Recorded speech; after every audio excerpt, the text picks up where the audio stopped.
Hello students, welcome back to the Smart Box. We will be watching our 8th standard maths chapter number 15, that is area.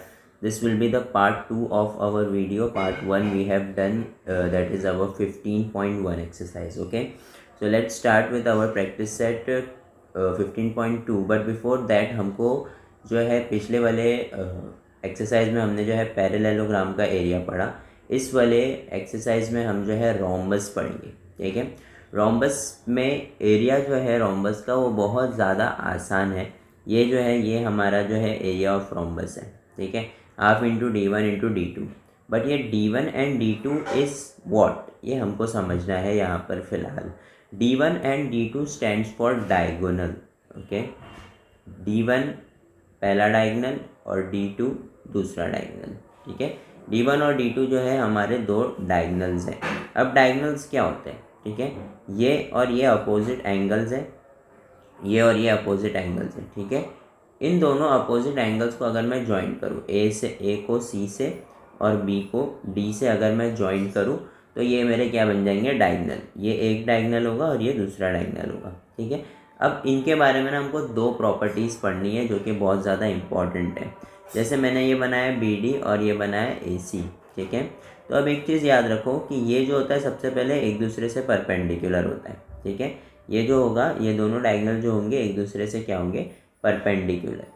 और ये दोनों एक दूसरे को क्या करेंगे? बाइसेक्ट भी करेंगे. इसका मतलब क्या है कि अगर मैं इसको बोलूँ BD, P, A और C, तो BP जो है वो BD का क्या होगा? हाफ होगा. मतलब अगर BD 10 है, पूरा BD जो है वो 10 है, तो BP कितना होगा?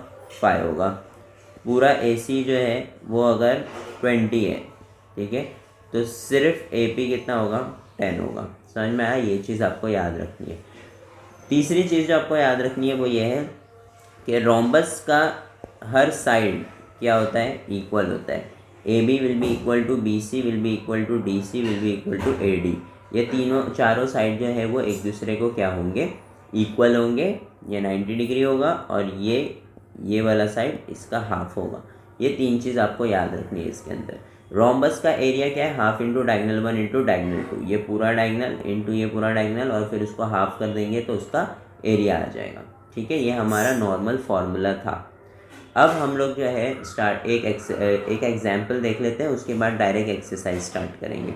क्या बोल रहा है ये एग्जाम्पल में? Length of the diagonal of the rhombus is 11.2.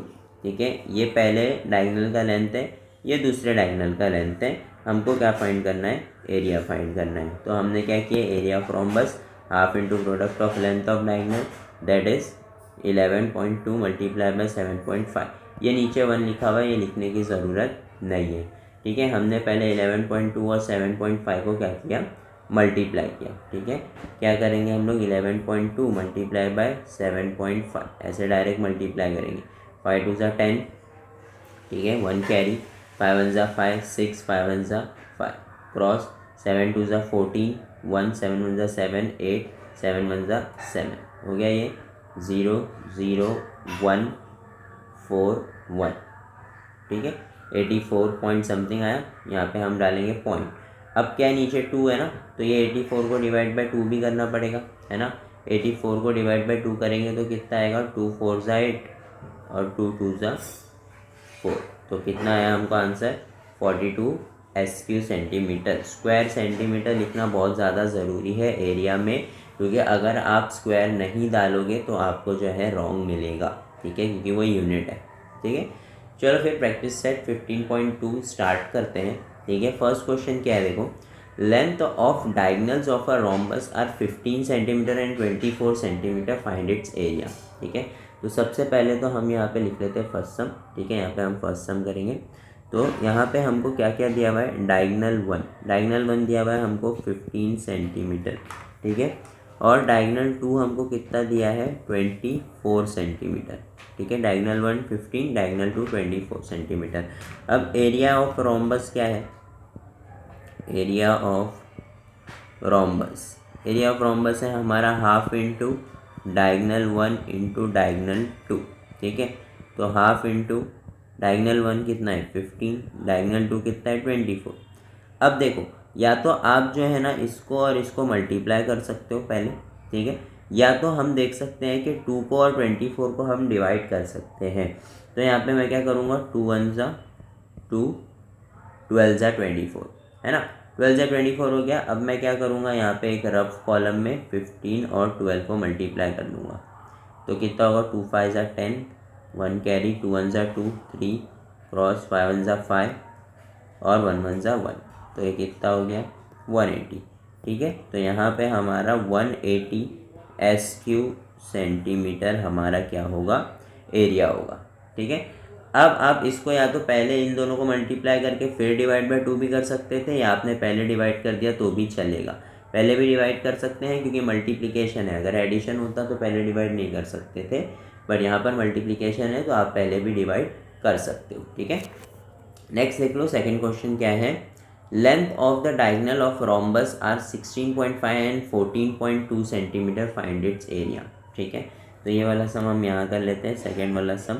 सबसे पहले हमको D1 कितना दिया है, D1 हमको दिया है 16.5 और D2 हमको कितना दिया है 14.2, ठीक है। एरिया ऑफ रोम्बस का फॉर्मूला क्या है हमारा, area of rhombus is equal to half into D1 into D2, है ना, तो हाफ इंटू 16.5 इंटू 14.2। अब आप देख सकते हो कि यहाँ पे 16.5 तो 2 से डिवाइड होगा नहीं, बट 14.2 हो जाएगा, 7 ज़ा 14, 2 ज़ा 2, तो यहाँ पे आंसर आएगा 7.1। 7.1 को 16.5 से क्या कर दो, मल्टीप्लाई, ठीक है। तो 5 1 ज़ा 5, 5 7 ज़ा 35 क्रॉस, 6 1 ज़ा 6, 6 7 ज़ा 42, 1 और 7, ठीक है, 5 11 और यहाँ पे कितना हो जाएगा 6 और ये हो जाएगा 11, 4 + 7 11, ठीक है। पॉइंट हमको यहीं पे डालना है, तो यहाँ पे हमारा आंसर आएगा 116.15 स्क्वायर सेंटीमीटर, ये हमारा आंसर होगा सेकंड सम के लिए, ठीक है। अब ये दो सम तो बहुत ही आसान थे हमारे लिए, थर्ड सम जो है ना वो थोड़ा चैलेंजिंग है। क्या चैलेंजिंग है इसके अंदर मैं आपको समझाता हूँ। क्वेश्चन सबसे पहले क्या बोला हुआ है, इसके अंदर हमको एक डायग्राम बनाने की ज़रूरत पड़ेगी। सबसे पहले क्वेश्चन देख लो, if the perimeter of the rhombus is 100 centimetre. अगर एक पेरीमीटर मतलब क्या होता है, जैसे हमने एक रोम्बस बनाया, ठीक है, यहाँ पे मैं एक रोम्बस बना लेता हूँ, ठीक है, मैं इसको नाम दे देता हूँ ABCD। इसके डायगोनल्स बना लेते हैं क्योंकि हमको एरिया फाइंड करना होगा, तो डायगोनल्स इज इम्पॉर्टेंट, तो ये हो गया मेरा डायगोनल, ठीक है। यहाँ पे मैं पॉइंट O नाम दे देता हूँ, ठीक है, सेंटर O है। अब पेरीमीटर क्या होता है, पेरीमीटर हमको पता है कि भाई हमने यहाँ से स्टार्ट किया, A से B, B से C, C से D और D से A तक जाएंगे। चारों साइड को हम ऐड करेंगे तो हमको कितना आएगा, 100 आएगा। अब हमको पता है कि ये चारों साइड क्या होते हैं, एक दूसरे से इक्वल होते हैं, ठीक है। तो सबसे पहले हम क्या लिखेंगे, सबसे पहले हम ये लिखेंगे कि AB जो है वो BC के इक्वल है, इक्वल टू CD है, इक्वल टू AD है। ये चारों साइड जो एक दूसरे से इक्वल है। पेरीमीटर कितना दिया है आपको, पेरीमीटर का मतलब होता है कि आपको AB को BC से, BC को CD से, CD को AD से ऐड करना है, ठीक है। पेरीमीटर हमको दिया हुआ है 100। मैं क्या बोल रहा हूँ कि AB BC CD सारे इक्वल हैं, तो मैं सबकी जगह AB लिख सकता हूँ क्योंकि सब इक्वल है ना, तो मैंने सबकी जगह सिर्फ AB लिख दिया, मतलब 100 इज इक्वल टू 4AB। सबको ऐड किया तो 4AB आया, 4 यहाँ पे मल्टीप्लाई हो रहा है, वहाँ जाके क्या होगा, डिवाइड, तो मुझे AB कितना आ गया, 25 सेंटीमीटर, तो ये मुझे आ गया 25 सेंटीमीटर, ठीक है। अब मैं ये क्यों फाइंड कर रहा था, ठीक है, आगे क्वेश्चन पढ़ते हैं। Centimetre and length of the diagonal, length of the diagonal of one diagonal is 48 centimetre. अब समझो कि ये वाले डायगोनल का लेंथ जो है 48 सेंटीमीटर है AC का, ठीक है। Let AC is equal to 48 centimetre. Therefore AC अगर पूरा ये यहाँ से यहाँ तक 48 है तो यहाँ से यहाँ कितना होगा 24 होगा। Therefore AO will be how much 24 centimetre. ठीक है, तो AO हमको 24 आ गया। अब ये मुझे 24 आ गया है। अब मुझे क्या फाइंड करना है, एरिया फाइंड करना है। लेकिन एरिया मैं कैसे फाइंड करूँगा, मुझे दूसरा डायगोनल भी तो चाहिए, लेकिन दूसरे डायगोनल का लेंथ तो दिया नहीं है।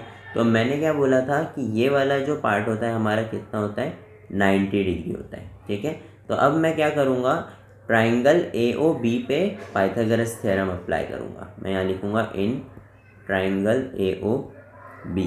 ठीक है, एंगल AOB कितना है 90 डिग्री है। हमको पता है कि भाई रोम्बस का जो डायगोनल होता है वो बाइसेक्ट करता है एक दूसरे को। देयरफॉर इस पर हम लोग लगाएंगे पाइथागोरस थ्योरम। आपको पूरा लिखना है, मेरे यहाँ जगह नहीं है इसलिए मैं PT लिख रहा हूँ। तो ये मेरा हाइपोटेनस है, AB square is equal to AO square plus BO square, AO square plus BO square. AB कितना है 25 का स्क्वायर करेंगे। AO हमें 24 हमने पता किया, BO हमको नहीं दिया हुआ है। ठीक है, तो 24 का स्क्वायर होता है 625।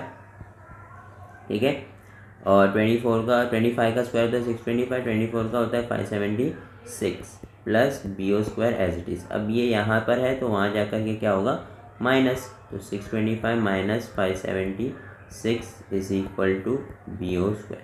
ये हमको आएगा 49। तो रूट ऑफ 49 कितना होगा 7। तो BO का वैल्यू हमको कितना आया 7। मतलब ये अगर हमारा 7 है तो आप मुझे बताओ BD कितना होगा। Therefore BD will be what, BD will be 14 centimetre. ठीक है, अब ये तो हमें 14 सेंटीमीटर आ गया। ठीक है, तो अब मुझे डायगोनल आ गया है, तो अब मैं एरिया ऑफ रोम्बस लगा सकता हूँ। ठीक है, तो एरिया ऑफ रोम्बस लगाते हैं। अब एरिया ऑफ रोम्बस क्या है, half into D1 into D2। तो क्या होगा हाफ इंटू D1 कितना है 48 है ना, हमको दिया हुआ था, और D2 कितना है 14 हमने फाइंड किया है ना।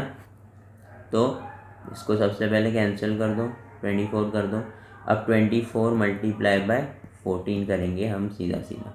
यहाँ पे रफ वर्क कर लेता हूँ मैं। 24 मल्टीप्लाई बाय 14, 4 4 ज़ा 16, 1 कैरी, 4 2 ज़ा 8, 9, 4 1 ज़ा 4, 1 2 ज़ा 2, 6, 3 1 3, 336। तो 336 SQ सेंटीमीटर, स्क्वायर सेंटीमीटर, ये हमारा एरिया ऑफ क्वाड्रिलेटरल ABCD होगा। ठीक है, तो आई होप आपको ये सम समझ में आ गया होगा। और ये बहुत ज़्यादा इम्पॉर्टेंट सम है क्योंकि इसके अंदर रोम्बस की सारी प्रॉपर्टी, सारे जो भी कैलकुलेशन है वो सारे ही फॉर्मूले इसके अंदर यूज़ हो गए हैं। ठीक है, नेक्स्ट सम स्टार मार्क बना हुआ है। स्टार मार्क का मतलब ये नहीं होता है कि ये बहुत ज़्यादा हार्ड क्वेश्चन है या समथिंग, बट ये थोड़ा सा जो थिंकिंग स्किल जो होती है आपकी वो आपकी ज़्यादा होनी चाहिए ये सारे सम्स को सॉल्व करने के लिए। ठीक है, तो क्या है ये सम में देखते हैं हम लोग। If the length of the diagonal of a rhombus is 30 centimetre. ठीक है, वापस से मुझे लग रहा है कि मुझे रोम्बस ड्रॉ करना पड़ेगा। मैं यहाँ रोम्बस ड्रॉ कर लेता हूँ। ये मेरा छोटा सा रोम्बस बनाता हूँ क्योंकि सम शायद बड़ा होने वाला है। ABCD ये मेरा रोम्बस है। वापस से इसके इंटरसेक्शन को मैं O नाम दे देता हूँ। ठीक है, तो length of diagonal of a rhombus is 30 centimetre and it's area is 240 square centimetre. Find its perimeter. Perimeter find करने के लिए भाई मुझे साइड की ज़रूरत है। चारों साइड इक्वल होते हैं, कोई भी एक साइड फाइंड कर लूँगा तो मुझे पेरीमीटर आ जाएगा। ठीक है, सबसे पहले मुझे क्या दिया हुआ है, एक डायगोनल दिया हुआ है। एक डायगोनल कितने का है 30 सेंटीमीटर का है, और मुझे क्या दिया हुआ है, एरिया दिया है 240 SQ सेंटीमीटर। ठीक है, तो मैं क्या करूँगा भाई, जो मुझे दिया हुआ है उससे स्टार्ट करूँगा। क्या दिया हुआ है, एरिया ऑफ रोम्बस दिया है, तो उसी से स्टार्ट करते हैं। ठीक है, area of rhombus is half into D1 into D2। ये हमारा एरिया ऑफ रोम्बस है, तो हाफ इंटू 30 इंटू D2 तो हमको नहीं पता, लेकिन एरिया हमको पता है। एरिया कितना है 240। इसको मैं यहीं पे सॉल्व कर लेता हूँ, 15 हो जाएगा। तो 240 वहाँ जा कर के 15 से डिवाइड, तो वो हमको आंसर देगा D2 का। अब ये जो है 5 से डिवाइड हो रहा है, दिख रहा है मुझे। 5 3 ज़ा 15 और 5 4 ज़ा 20 और 8 ज़ा। ठीक है, ये भी होगा 3 1 ज़ा और 3 16 था, मतलब D2 का वैल्यू मुझे कितना आया है, D2 मुझे आया है 16। ठीक है, अब D2 मुझे अगर 16 आया है तो इसका मतलब है suppose this is my D1, ये 30 है तो ये मेरा कितना होगा, पूरा 16 होगा। अब ये मेरा पूरा 30 है तो AO मेरा 15 होगा, और BD अगर मेरा 16 है तो BO मेरा 8 होगा। मुझे ये फाइंड करना है। Again I will be applying Pythagoras theorem, तो मैं क्या लिखूँगा, in triangle AOB, angle AOB is equal to 90, therefore by वही पाइथागोरस थ्योरम, PT मत लिखना आप लोग, आपको पाइथागोरस थ्योरम ही लिखना है। ठीक है, by Pythagoras theorem AB square is equal to AO square plus BO square. अब की बार हमको AB नहीं पता है, लेकिन हमको AO पता है। AO कितना है, 8 का स्क्वायर प्लस BO पता है 15 का स्क्वायर। 8 का स्क्वायर इज 64, 15 का स्क्वायर इज 225। ठीक है, तो क्या होगा, 6 + 4 9, और ये 6 + 2 8, और ये 289। ठीक है, अब 289 किसका स्क्वायर होता है, मेरे ख्याल से 13 का होता है शायद। ठीक है, तो AB इज इक्वल टू 289 नहीं सॉरी 17 का होता है। ठीक है, तो यहाँ पे आएगा 70। ठीक है, 289 का रूट होता है 17। ठीक है, अब यहाँ पे हमको पता चल गया कि भाई AB हमारा 17 है। ठीक है, अब मुझे पता है कि perimeter of rhombus, perimeter of rhombus क्या होता है, 4 इंटू साइड। ठीक है, तो 4 इंटू 17 करूँगा मैं, 7 4 ज़ा 28, 2 कैरी, 4 1 ज़ा 4, 9 10, सॉरी 4 1 ज़ा 4 6, 68। ठीक है, तो 68 स्क्वायर, सॉरी 68 सेंटीमीटर आएगा, पेरीमीटर है ना, स्क्वायर नहीं आएगा, स्क्वायर सिर्फ एरिया में आता है। तो 68 सेंटीमीटर हमारा जो है पेरीमीटर आएगा।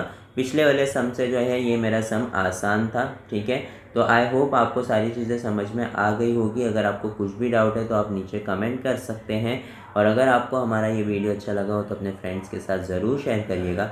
Thank you for watching the smart box.